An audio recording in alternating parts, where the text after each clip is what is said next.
அடியார்களே, என் அபிராமி, இடையில் ஒளிவீசும் செம்பட்டு அணிந்தவள், ஒளிவீசும் பிறை சந்திரனை அணிந்த சடையை உடையவள், வஞ்சகர்களின் நெஞ்சிலே குடிக்கொள்ளாதவள், ஒளி விளங்கும் நுண்மையான நூல் இடையாடவள், சிவபெருமானின் இடபாகத்தில் குடிக்கொண்டவள், என் அன்னையாகிய இவள் அந்நாள் என்னை அடிமையாக கொண்டாள்.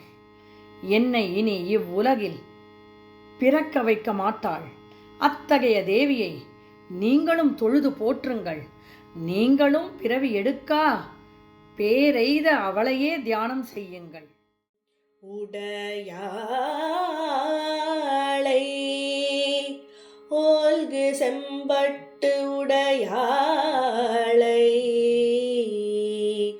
ஒளிர்மதி செஞ்சடையாளை வஞ்சகர் நெஞ்சு அடையாளை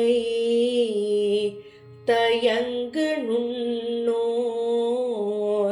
இடையாளை எங்கள் பெம்மான் இடையாளை இங்கு என்னை நிப்படையாளை